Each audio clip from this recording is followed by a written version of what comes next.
Antes de volver a hablar con Ranulfo Romo, hemos querido consultar con otros especialistas, pero ahora estamos ya camino del gran neurólogo. Y la pregunta sigue siendo la misma. ¿En qué porcentaje o en qué medida, cuando tomamos decisiones, lo hace nuestro inconsciente? ¿Estamos programados para ello? ¿O lo hacemos después de medir las cosas, de ponderar los factores y tomamos decisiones racionales?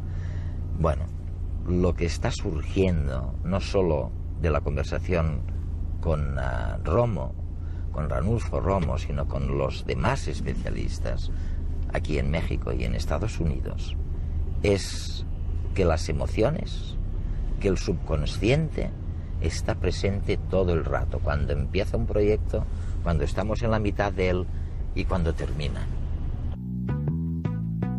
Hace algunas semanas hablamos con el famoso investigador mexicano Ranulfo Romo sobre cómo construimos el mundo a través de nuestros sentidos y nuestra memoria. Hoy volvemos a contar con su presencia para descubrir cómo nuestro cerebro hace lo que sabe hacer mejor: tomar decisiones que nos permitan sobrevivir. En contra de lo que creíamos hasta hace muy poco tiempo, utiliza cantidades ingentes de energía, ¿no? Me decís que algo así como un 20% de la energía disponible se la lleva al cerebro.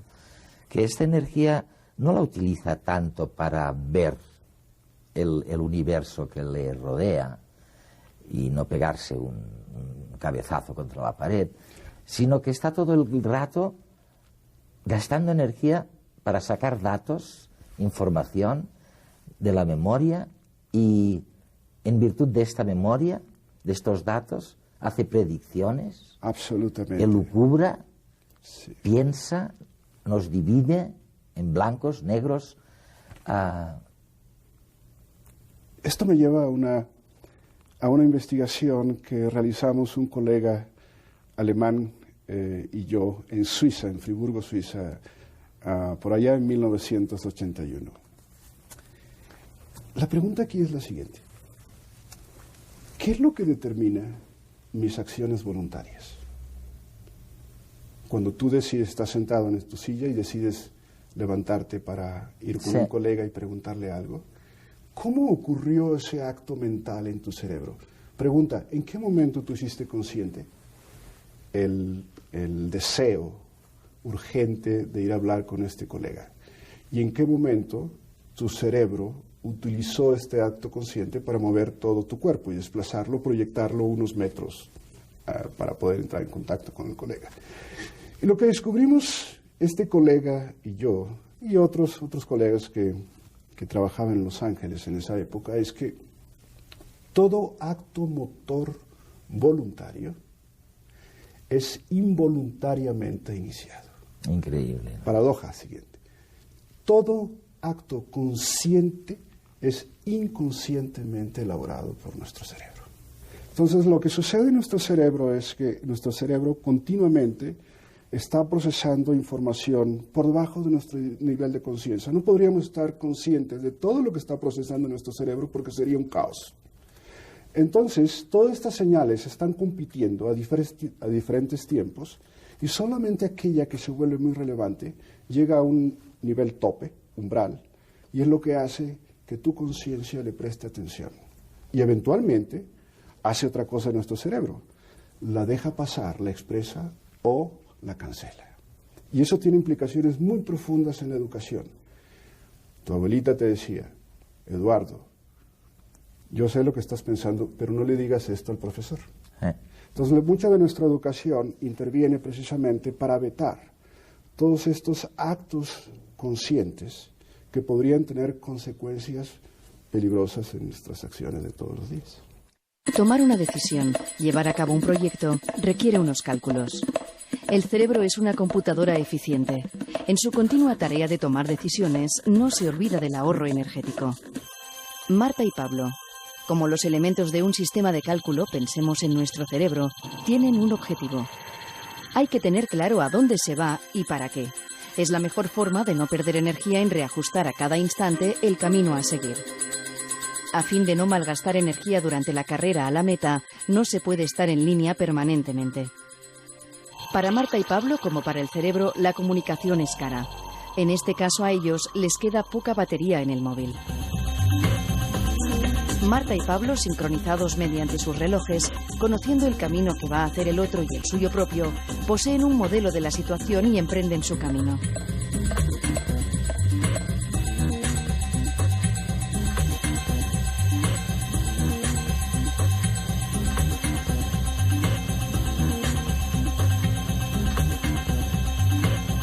Un error significativo en el plan previsto, un retraso considerable a la cita, pone en duda el modelo establecido y solo entonces se hace necesaria la comunicación.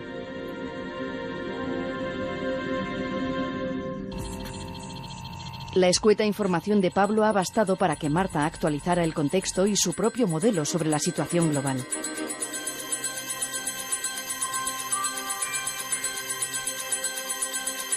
Ahora puede reorientar su camino hasta que todo vuelva a tomar de nuevo la vía inicialmente pactada y se llegue al final deseado.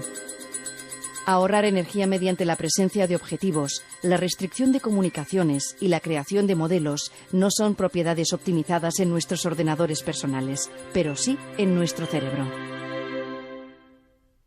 A mí siempre me ha obnubilado el tema del papel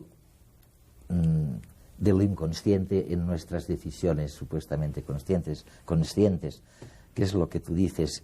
Y siempre imaginas, cuando miras la historia y cuando miras el comportamiento o la conducta de un individuo, siempre dices, oye, cuando toma decisiones inconscientes, sin que se entere su neocórtex o lo que sea, no falla nunca. O sea, este tío o esta tía respira de maravilla, digiere de maravilla, suda de maravilla cuando toca, no se pone a sudar cuando hace frío, ¿no? Y en cambio, cuando toma una decisión supuestamente consciente, me caso, no me caso, tomo este trabajo, no lo tomo, me voy de viaje, oye, veo que se equivoca la gente, es casi un 50-50, es tirar una moneda al aire, ¿no? ¿Nos has aclarado algo en este mar de dudas? Que el papel de lo que sabemos es lo siguiente. Sabemos que afortunadamente tenemos circuitos cerebrales que están operando para mantener funcionando nuestro corazón, para mantener nuestro aparato respiratorio, para mantener nuestro aparato digestivo, funcionando apropiadamente ante las necesidades. Pero tu conciencia no está prestando atención a esto, porque sería una desgracia que tu cerebro estuviera pensando en dónde está colocada tu rodilla, dónde está tu pie, que si el zapato te queda... Si tengo que aspirar o respirar. Que si tengo que respirar ahora 60 aspiraciones por segundo, que si mi corazón está latiendo a 120 y tantos porque me estás entrevistando en este momento, qué sé yo, o que mi temperatura de mi cuerpo está un poquito caliente, o qué sé yo. Lo que el cerebro hace es detectar pequeños cambios que pongan en riesgo la economía del cuerpo. Eso es, te duele el estómago y dices, algo me está pasando por ahí y vas ahí. O que de pronto tienes dificultades para respirar, tu cerebro presta atención a eso. O de pronto tu latido cardíaco se vuelve más rápido, tu cerebro presta a eso. Pero el cerebro no tiene que hacer demasiadas cosas racionales, como tú lo has dicho. Nos vamos a referir a aquellas decisiones que dependen de la evaluación. Sí. Como tú dices, me voy a casar. Entonces tu cerebro lo que hace es evaluar toda la información asociada con el casorio. Y en este proceso tú vas a llegar a 3 posibilidades. Una, me caso. Me caso. Otra, no me caso. Y en otra, no estoy seguro. Y en la vida diaria es lo que nos sucede continuamente. ¿Estoy seguro de esto? ¿No estoy seguro de esto? o estoy medio seguro de esto. Entonces, un buen componente de la investigación en neurociencias está precisamente enfocada a poder entender qué es lo que hace que tu cerebro de pronto decida de una manera categórica me caso. O que de pronto decida categóricamente no me caso, o de pronto que se quede el cerebro rumiando ahí, me caso, no me caso, me caso, no me caso, me caso. ¿Quién ¿Por hace qué? eso? ¿Qué es lo que pasa? Bueno. ¿No? Entonces, esto tiene que ver obviamente con actos muy racionales, que es lo que tratamos de recrear en la experimentación en el laboratorio. Entonces podemos llevar condiciones de este tipo, de tal suerte que tú puedas estudiar a tu cerebro en estas tres condiciones. Y es verdaderamente fascinante de ver que antes de que tú emitas una categoría, me caso o no me caso, o no estoy seguro si me caso, tú puedes leer en la actividad de las células nerviosas este proceso.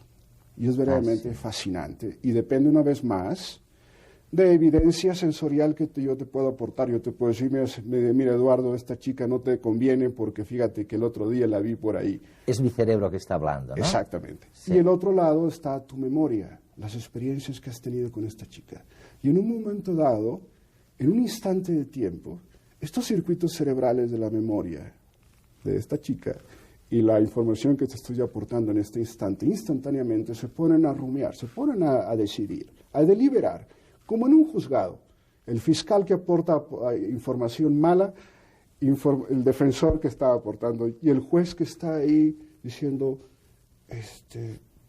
pues, ¿se casa Eduardo o no se casa Eduardo? Y eso es lo que traemos nosotros en nuestro cerebro para prácticamente todas las acciones que dependan de la razón.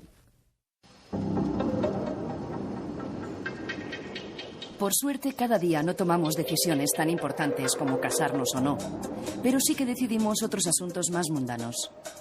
Elegimos entre Coca-Cola y Pepsi, Burger King y McDonald's, o entre Microsoft y Mac. ¿Qué hace que nos decantemos por una marca y no otra? ¿Será la publicidad? Nos bombardean con miles de mensajes publicitarios, pero 9 de cada 10 productos que salen al mercado fracasan. Ante este panorama ya hay quien se ha dado cuenta de que es más importante la calidad que la cantidad de los mensajes que llegan al consumidor. El marketing ha dado una vuelta de 360 grados. Antes, por ejemplo, el paradigma del marketing era tengo un producto, ¿a quién se lo vendo? Luego pasamos a tengo un cliente, ¿qué puedo venderle? Y hoy en día hemos llegado ya a un punto en que incluso es el cliente me tiene a mí como marca, ¿cómo hago para que me siga prefiriendo? Vivimos en una sociedad de consumo. Todo lo que es el mundo desarrollado lo que hace es consumir y es comprar repetidamente. Con lo cual el marketing lo que ha hecho ha sido adaptarse a esa realidad tan fuerte, ¿no? Cada marca busca diferenciarse de la competencia. Las marcas potentes penetran más en el subconsciente que las débiles y generan mucha mayor excitación neuronal en las zonas cerebrales correspondientes a la toma de decisiones. El problema es que actualmente hay una paridad de productos brutal. La solución es vincular al comprador de una manera mucho más profunda.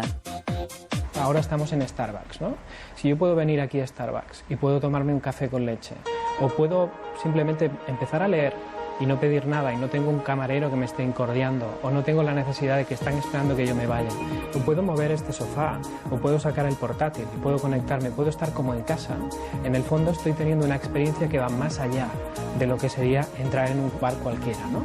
Pues igual que esto, que no es un producto sino que es un servicio, parte de la base en que si yo conecto con el consumidor, lo que necesito es poder repetir esa experiencia, porque si solo puedo hacer que ese consumidor se encuentre bien una vez, no he conseguido nada, con lo cual hay que desarrollar procesos y sistematizarlo, y de ahí nace, digamos, el concepto del marketing de experiencia o el marketing emocional, ¿no? Los sentimientos influyen en el funcionamiento de nuestro cerebro y son básicos a la hora de tomar decisiones. Por eso los diseñadores, además de preocuparse de que los objetos sean útiles y atractivos, tienen en cuenta otros aspectos. Mira, aquí tenemos un producto bien diseñado, como un ejemplo, ¿no? No es solo el producto, sino toda la experiencia que hay en torno a él. tiene dos aspectos concretos. Primero, la marca. La marca Apple en sí tiene seguidores, no tiene clientes. Eso se contrapone, por ejemplo, a Windows, ¿no? O a Microsoft o a otras marcas, que lo único que tienen es simplemente una oferta de productos. En Apple hay una filosofía de vida, tiene personalidad propia, con lo cual primero hay una conexión emocional y a partir de ahí es el usuario el que está deseando que la marca vaya sacando nuevos productos. Los productos bien diseñados están inspirados en un concepto que en japonés se denomina kansei, que viene a ser algo así como placer de uso. Hay muchos productos que no solo es la estética y no solo es la funcionalidad, sino el propio uso del producto genera placer. El marketing emocional es un concepto relativamente reciente, pero hace mucho tiempo que se desarrollan estrategias para incidir en la decisión de compra de los consumidores. Los productos se distribuyen en el supermercado de acuerdo a dos aspectos. El primero de todos es el consumidor, dónde el consumidor va a buscar los productos. Con lo cual el centro lo que hace es intentar ubicarlos de la forma más cómoda para el consumidor. Pero luego hay otro aspecto, que es lo que denominamos merchandising, que es en función de la calidad del producto, la oferta del producto, las características que tiene, hay aspectos dentro del supermercado y sitios concretos que tienen mejor funcionamiento, sobre todo en cuanto a visibilidad. Luego, los productos que se ven más tienden a venderse más y a venderse mejor. Con lo cual, es más fácil que yo vea esto a que vea esto. Aunque si voy buscando esto, voy a llegar a buscarlo y voy a encontrarlo, ¿no? Otra forma, otro aspecto interesante en el tema del merchandising es que normalmente en los centros comerciales los productos de primera necesidad se encuentran al final del local, porque normalmente las personas cuando entran tienden a ir siempre hacia el fondo. De esta forma se generan unos recorridos dentro del centro comercial de forma ordenada y el consumidor va pasando por los diferentes pasillos. Sin embargo, hay una nueva manera de hacer marketing que está triunfando más que ninguna otra. Es el marketing viral. Un ejemplo es la campaña de Amo a Laura. Amo a Laura. Hecha para la MTV, con el objeto de que sea el propio usuario el amplificador de dicha campaña, que sea el medio de comunicación. Claro, esto con Internet es muy fácil. Por ejemplo, en programas como YouTube, aplicaciones como YouTube, cuelgas el vídeo y a partir de ahí empieza a generarse todo un virus porque cada uno lo envía a todos sus amigos y al final tú lo acabas recibiendo por 3 o 4, ¿no? Esto se ha descubierto desde un punto de vista de marketing que es el mejor medio de comunicación que existe. No solo por su gran capacidad de difusión, sino por la credibilidad, porque tú te crees mucho más a tu amigo que te está enviando algo para que lo veas a que te lo estén enseñando por televisión. Joven, recuerda que el amor nace del respeto, que no hay nada más hermoso en una pareja que saber esperar juntos ese momento maravilloso que es la consumación de un amor. Tu paciencia tendrá recompensa. Amo a Laura, pero esperar hasta el matrimonio. Amo a Laura, pero esperar hasta el matrimonio. ¿Tú conoces la anécdota de Darwin cuando se tenía que casar? Es muy divertida. Él ya regresó de sus viajes, ¿no?, con el Beagle y todo, y dijo, oye, ¿me caso o no me caso? Y conservamos la hojita en donde hizo 2 columnas, y en una columna puso en contra, ¿no?, y en la otra a favor.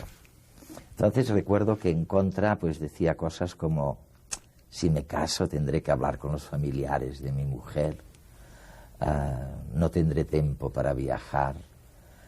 Bueno, total, que después de meditarlo mucho, supongo con los datos sensoriales y lo que tenía en la memoria, llegó a la conclusión de que de momento era mejor tener un perro y postergar la decisión, ¿no?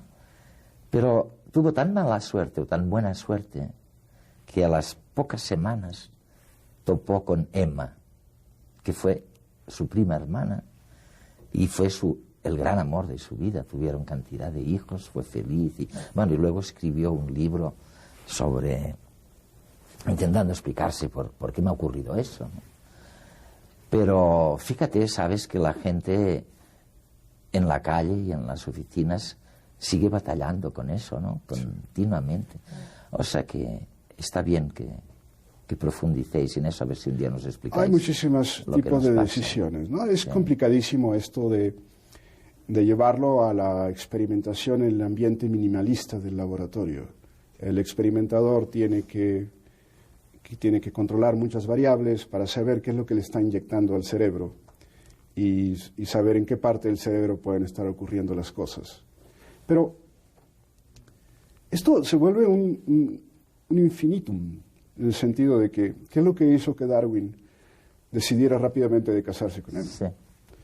Entonces, hay cosas que nos suceden a todos nosotros, que nos gustan y que nos disgustan, y que no solamente dependen de la razón, de esa tablita que hizo Darwin, a favor y en contra.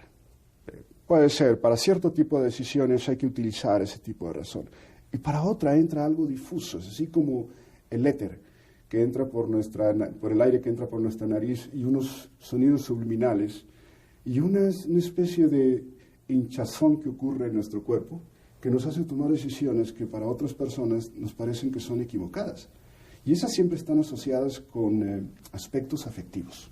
Pero la elección primera, ¿esta es siempre emocional o es consciente? O sea, cuando tiene que elegir entre distintos estímulos, y es lo primero que hace, ¿no? Porque me imagino que lo primero que hace es elegir un estímulo, tú dices en algún lugar, luego actúa en función de unas preferencias suyas y finalmente saca una conclusión.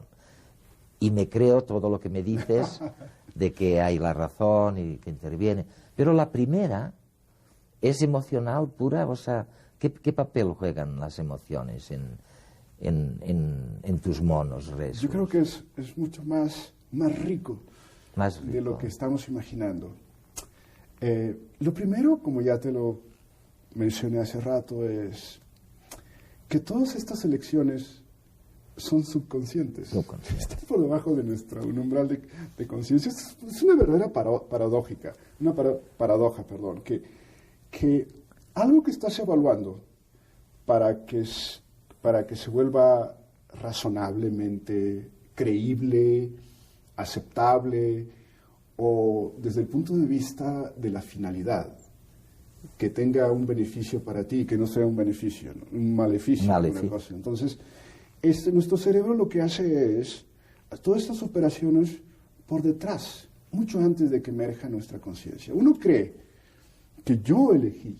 Y nada. No, fueron tus neuronas quienes eligieron. Después, estas señales se vuelven tan intensas, tan fuertes en nuestro cerebro, que ya la conciencia les presta atención y dice el cerebro, estuve evaluando, es lo que uno cree, estuve evaluando esta información para llegar a esta conclusión. Cuando llegas a esa conclusión, yo creo que es cuando realmente intervienen nuestras emociones, sobre todo cuando pospones tus decisiones. Es ese momento en el cual te puedes lamer hasta tus labios, así como diciendo que la presa la tengo ahí, ¿no? Porque ya llegué y tú empiezas a recrear, empiezas a decorar que esta decisión es tan buena que te va a llevar a algo muy bueno, ¿sí? Cuando también te puedes equivocar. Porque el cerebro se equivoca, nuestra razón y nuestra conciencia. Y nos engaña. Sí, nos engaña.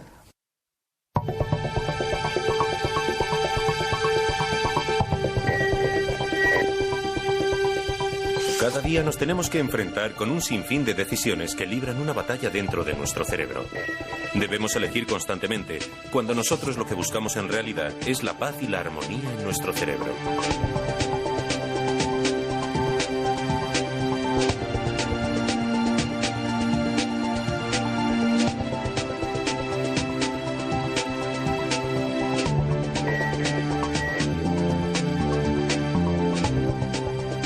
¿Qué hago? ¿Me voy al gimnasio? ¿O mejor me voy a tomar una copa con los amigos? ¿Me compro estos zapatos tan caros? ¿U opto por algo más discreto y barato?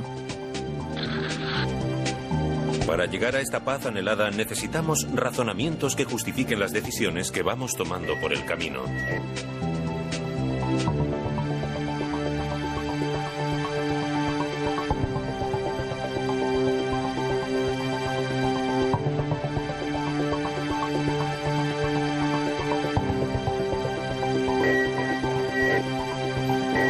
Pero antes de que inventemos estas justificaciones, sin embargo, solemos sufrir lo que se denomina en compras el remordimiento del comprador.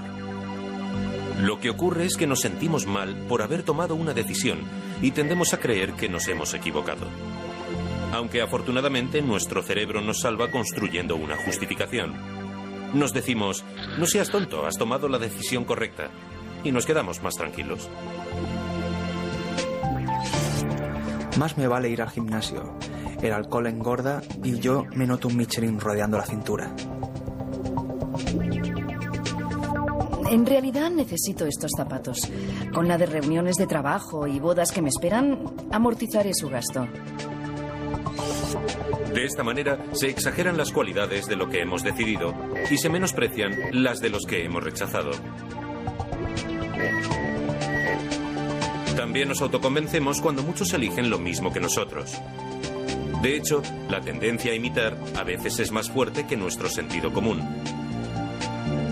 Y las campañas de publicidad se basan muchas veces en nuestra necesidad de ser como los demás, de formar parte de una comunidad para vendernos sus productos. Sin embargo, solos frente a la enorme cantidad de opciones que nos ofrece la realidad, corremos el riesgo de bloquearnos y ser incapaces de decidir. Y es que en muchas ocasiones, la libertad de elegir no nos da la felicidad y casi preferimos que otros decidan por nosotros.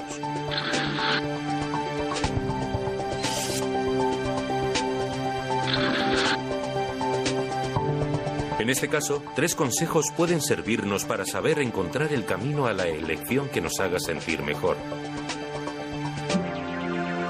Primero, déjate guiar por tus instintos. Está demostrado científicamente que las decisiones inconscientes suelen ser acertadas. Cuando hemos de tener en cuenta muchos factores, nuestro inconsciente actúa de manera rápida y efectiva, seleccionando la información importante y descartando aquello que solo nos confunde. Segundo, arriésgate. En realidad, los seres humanos no somos muy buenos prediciendo el futuro. Tendemos a pensar que seremos más felices con más dinero, un mejor trabajo y más tiempo libre, pero no ocurre así. Nuestras predicciones fallan. Al mismo tiempo, un golpe de mala suerte no suele ser tan duro como solemos pensar. Los acontecimientos negativos nos afectan menos de lo que creemos antes de que se den, así que es ilógico temer demasiado. Arriesgarse es más inteligente de lo que nos parece.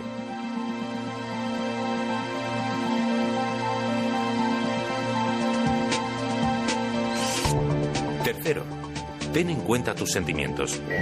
Hasta hace poco creíamos que debíamos ser racionales para decidir correctamente. Sin embargo, investigaciones en neurobiología demuestran que las personas con daños cerebrales en zonas donde se gestionan las emociones tienen grandes dificultades para tomar decisiones tan simples como qué vestir o qué comer.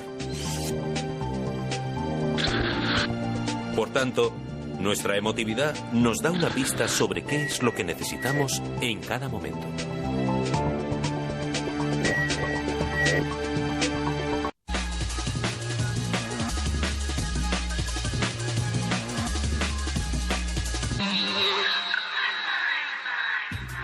Los ricos no se harán más ricos, al menos en juegos en el laboratorio. Un estudio realizado en la Universidad de San Diego, en California, muestra que las personas tienden de forma natural a quitar al que más tiene y dar al que menos posee. El objetivo del ensayo era buscar cuáles son las motivaciones que mueven a las personas cuando no hay un interés particular. Para ello reclutaron a 120 estudiantes que no se conocían entre sí y les asignaron una cantidad variable de dinero falso. Durante el juego cada uno podía decidir qué hacer con su dinero y con el de los demás, pero sin verse la cara y cambiando de grupo cada vez para que no influyeran manías o simpatías. Los que más tenían recibieron más ataques de otros participantes que querían reducir sus posesiones. En cambio, los más pobres recibían más regalos por partida. Según los científicos, solo la rabia ante la injusticia en el reparto explica la actuación de los jugadores. La justicia retributiva está escrita, de algún modo, en nuestro interior. Estamos acostumbrados a ver árboles y plantas de color verde. Astrobiólogos de la NASA han creado un método para predecir cómo sería el color de las plantas extraterrestres y han llegado a conclusiones sorprendentes. Los vegetales alienígenas podrían ser, dependiendo del tipo de estrella y de la atmósfera del planeta, amarillos, naranjas o negros. En la Tierra, las plantas absorben luz del espectro rojo para realizar la fotosíntesis y reflejar luz verde, de ahí su color. Las estrellas más brillantes que el Sol emiten más luz azul, que llegaría a la superficie de los planetas de alrededor. En consecuencia, las plantas evolucionarían para absorber este tipo de luz y serían amarillas o naranjas. En los planetas próximos a estrellas débiles, como apenas llegaría luz, la vegetación sería oscura.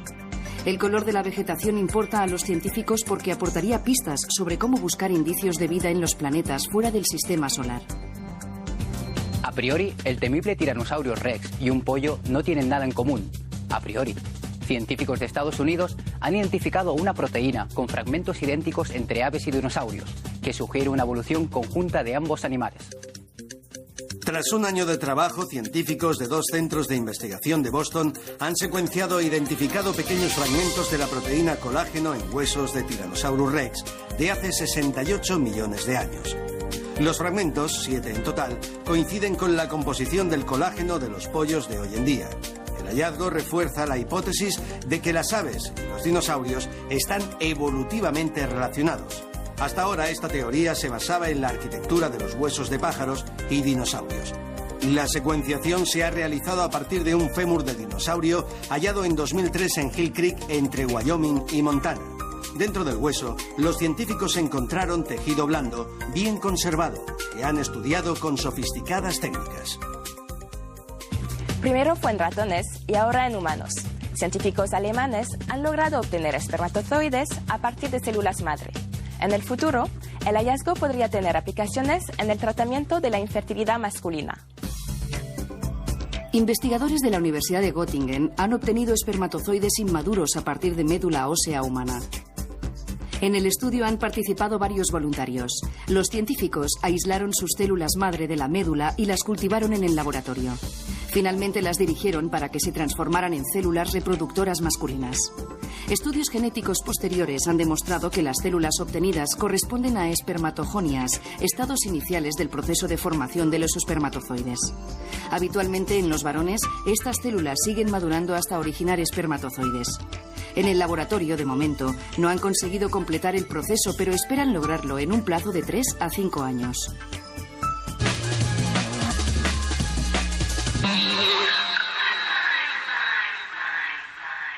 Lo que me estás sugiriendo es que hay una especie de subjetividad en algún lugar que hace tomarte estas decisiones. Si no son racionales, ni son puramente el dictado de los datos sensoriales, y sin embargo decides, hay algo, hay una conciencia, no me atrevo a utilizar el nombre, pero hay algo que decide en lo subjetivo, en lo que es más tuyo. Quiero pensar que sí, porque prácticamente toda nuestra vida es la expresión de la subjetividad. No somos autómatas, no somos individuos categóricos. Tu personalidad y tu vida y tus decisiones están decoradas por una serie de cosas inexplicables para cualquiera de nosotros. Entonces yo quiero pensar que en nuestro cerebro tenemos sitios en el cerebro y que los conocemos bastante bien, donde la razón puede estar representada, si tú quieres, que son las evidencias en favor y las evidencias en contra. Hay otra parte de nuestro cerebro, que es el cerebro más viejo. Esa parte se le llama el cerebro reptiliano, que se fue construyendo poco a poco, y que está por debajo de nuestra corteza cerebral, que es el manto que cubre a nuestro cerebro. Esta zona está llena de células nerviosas que parece ser que tienen que ver con factores subconscientes, pero que son capaces de darle valor a esa parte racional de nuestra vida. De convertirlo en una especie de categoría. Absolutamente. Si esas categorías dependen de cómo esos sistemas de recompensa o motivacionales que están ahí en nuestro cerebro. Quiero aclararte una cosa, que hace 15 o 20 años estaba prohibido para los neurofisiólogos hablar de esto, porque parecía que era un terreno para los psicólogos, para los que no entendían cómo funcionaba el cerebro. Actualmente sabemos que esos circuitos cerebrales existen y que son muy importantes para vivir. El de la recompensa. El de la recompensa y darle valor a la información. Sí. Te voy a poner un ejemplo muy sencillo. Cuando en Suiza yo trabajaba con este colega alemán, estábamos trabajando con un sistema que tiene que ver con el afecto, con darle valor a la información. ¿Quién era Wolfram Schultz. Y utilizábamos una explicación que puede parecer no muy apropiada para esta entrevista, pero la voy a decir de todas maneras. Sí. Decía, un sujeto, cuando pierde estas neuronas, pierde el interés por la vida. ¿Sí? De tal grado que puede llegar hasta un grado extremo que es la depresión. Y para un neurólogo puede ser simplemente que no se mueve, que tiene un problema motor. ¿Sí? Y de tal grado que si llega un marciano y ve a este sujeto postrado en la cama, va a decir, pues este sujeto tiene un problema motor. ¿Sí? Pero no, el sujeto pierde el interés por todo lo demás. De tal suerte que cuando se mueren estas neuronas, inclusive si pasa Miss Universo enfrente de él, no le presta atención. Es para darte una idea. Mientras que para otros sujetos sí, porque esa información visual tan armoniosa que está representada en nuestro cerebro está decorada o está valorada por estos circuitos cerebrales que tienen que ver con el afecto y con la recompensa. La recompensa es que tu sistema visual se halaga de ver esas formas tan bellas, etc. Y además con infinitas posibilidades.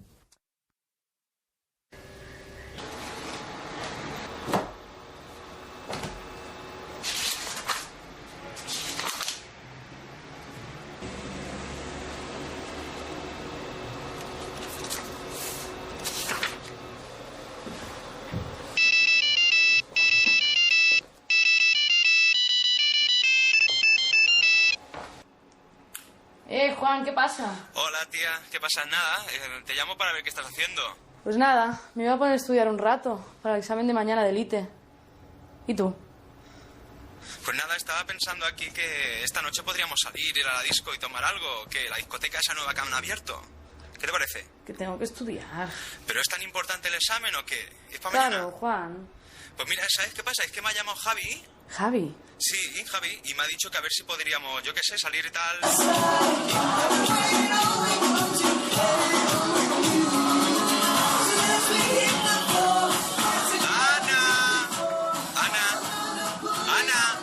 Ana, tía. Sí.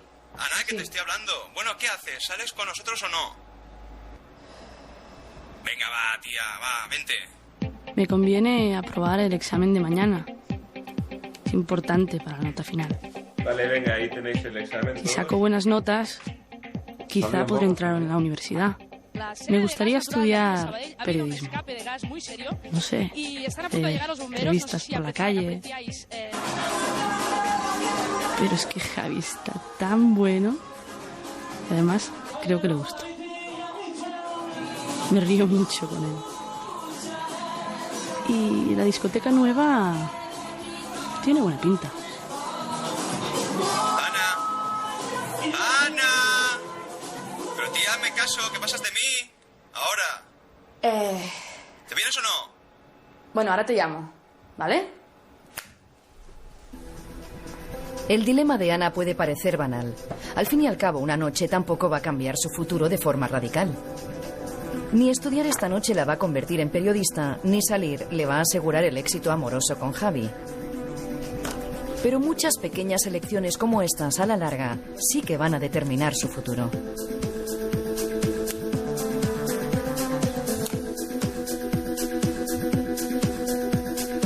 Afortunadamente, Ana se encuentra que otros ya han tomado algunas decisiones por ella. La fecha del examen está fijada, el temario también. Sus profesores, sus amigos, todos tienen unas expectativas sobre ella. Incluso sus padres, que no se han podido cambiar el viejo coche intentando ahorrar para la matrícula de la universidad. ¿Cuándo hay que dejar de divertirse?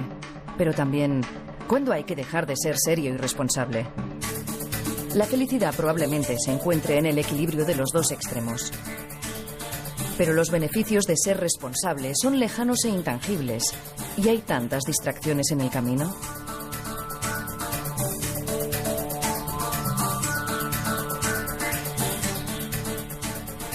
Hoy en día tenemos muchas opciones. Decidir requiere nuestra atención y hay tanta variedad que la atención se ha convertido en un bien escaso. Vivimos impacientes en una opulencia de opciones y la impaciencia lleva al malestar.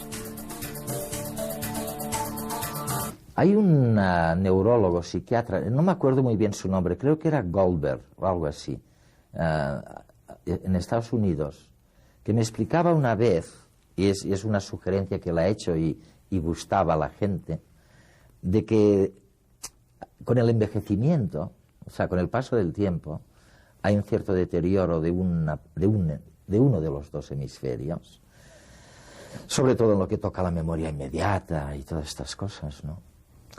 Pero que al mismo tiempo, él hace referencia a lo que tú me acabas de mencionar, esta memoria milenaria o acumulada en los 50 años, despliega una tal profusión de interrelaciones metafóricas, de cosas dispares que une y saca conclusiones, que él dice queda ampliamente compensada el deterioro que se produce en el otro hemisferio. O sea, que les viene a decir, oiga, los mayores, tranquilos, que no pasa nada o casi nada. ¿Qué piensas de eso? Que me parece fantástica su interpretación.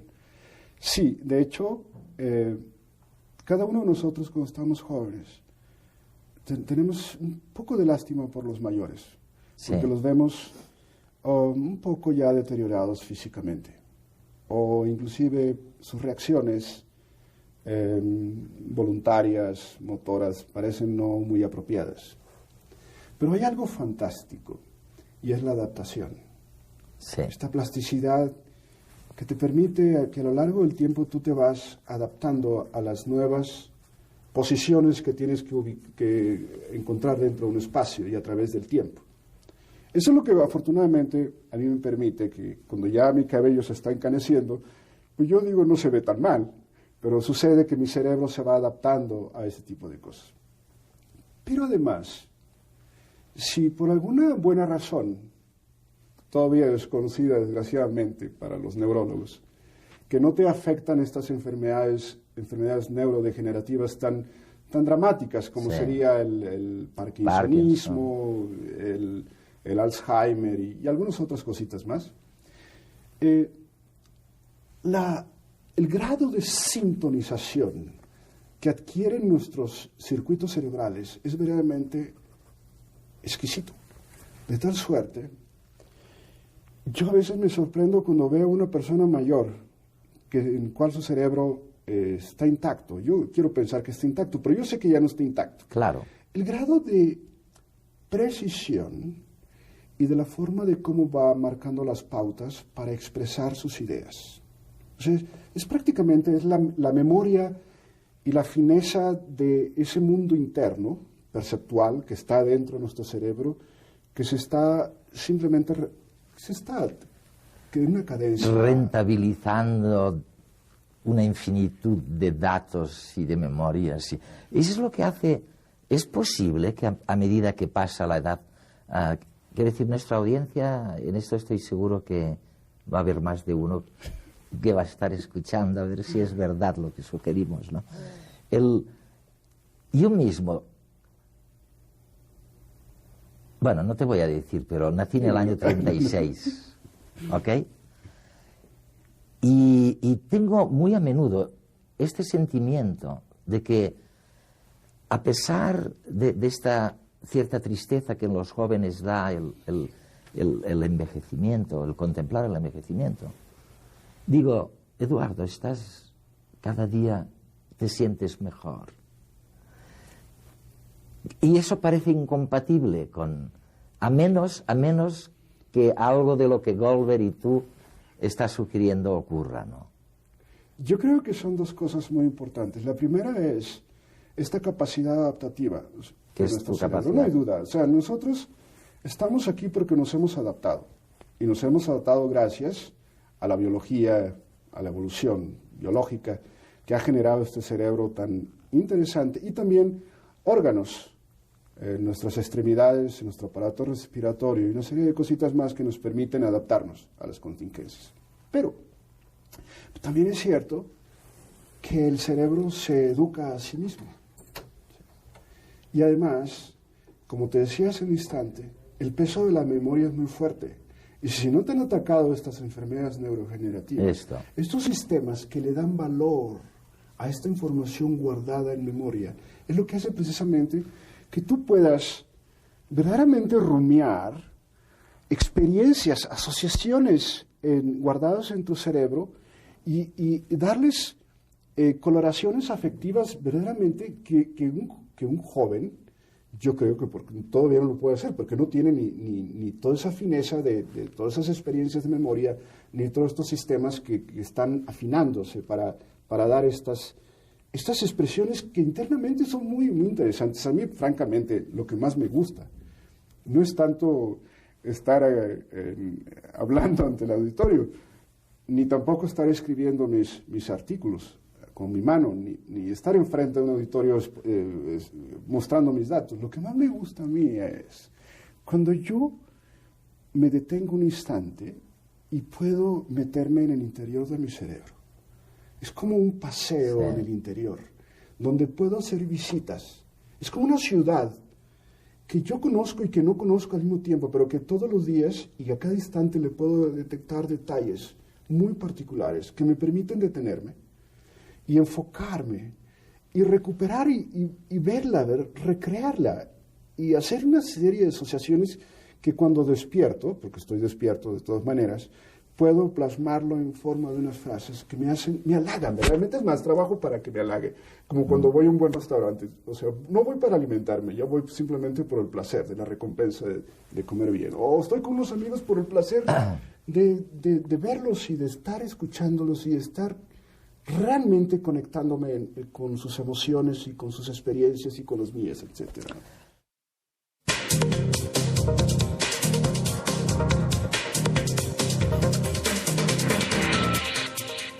Bien, hay experimentos que son relativamente sencillos y sobre todo muy baratos de hacer, y uno de ellos tiene que ver con la percepción visual y de la manera en que el cerebro es capaz de crear para nosotros la realidad, lo que estamos viendo ahí fuera.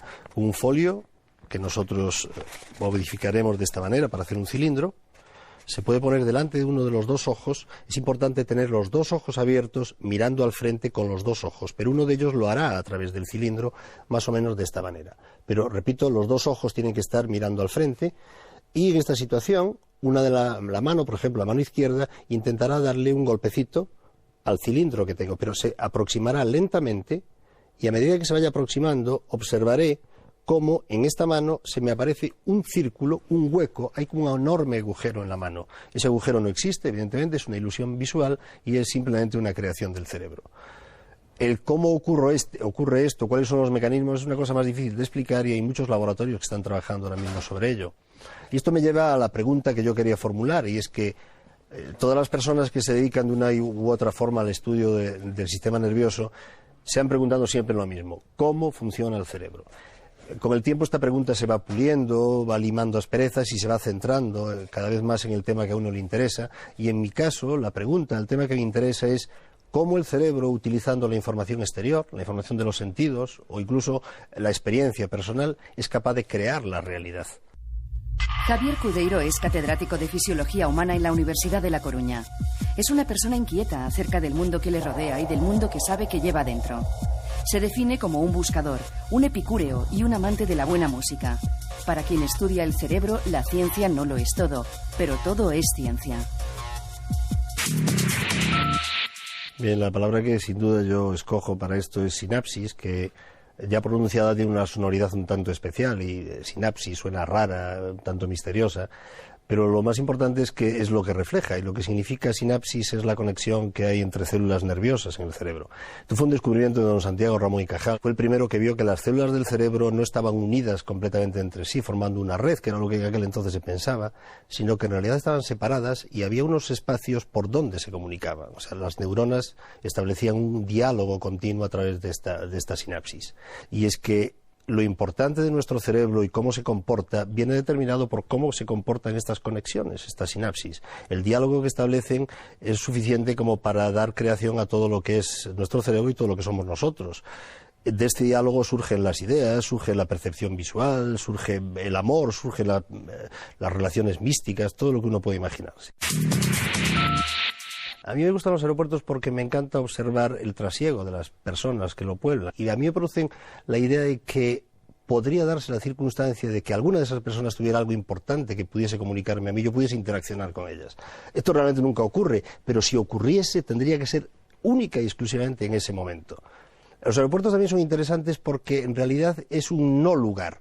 Las personas que están allí están desprovistas de nación, no pertenecemos a ningún estado en especial, sino que somos ciudadanos del aeropuerto, lo cual le da una cierta gracia al asunto. La temporalidad, el lugar que no es lugar y que podemos estar viviendo las vidas cruzadas de todos, yo creo que es un tema incluso desde el punto de vista literario muy interesante.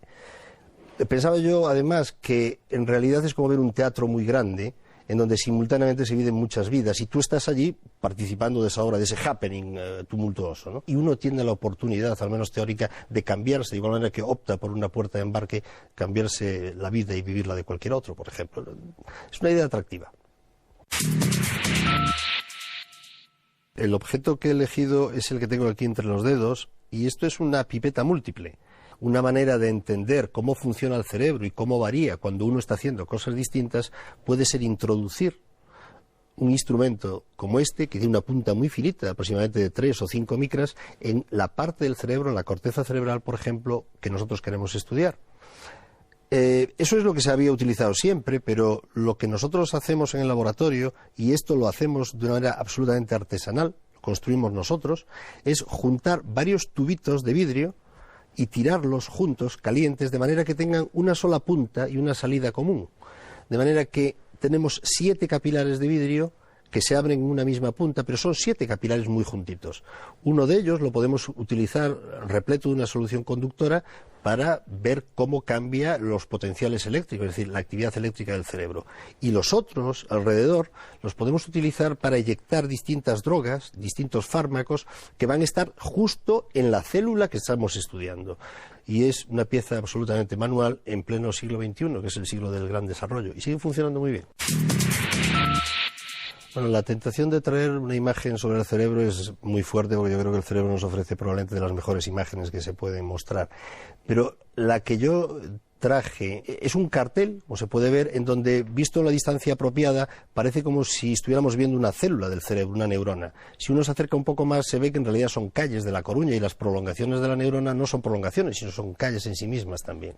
Pero lo importante de esa imagen no es exactamente lo que se ve, sino el lema con que fue creada.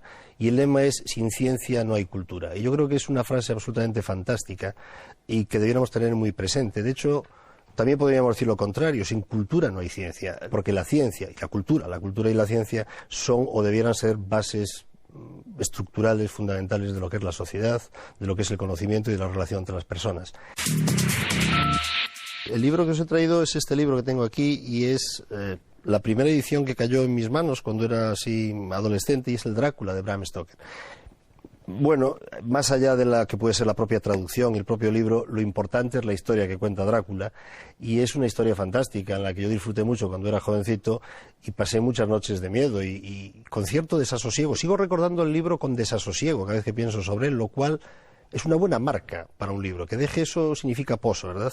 Y es que es una historia poliédrica la de Drácula, más allá del ser con extraños poderes que tiene vida eterna y vence a la muerte. Yo creo que es exactamente lo contrario lo importante del libro.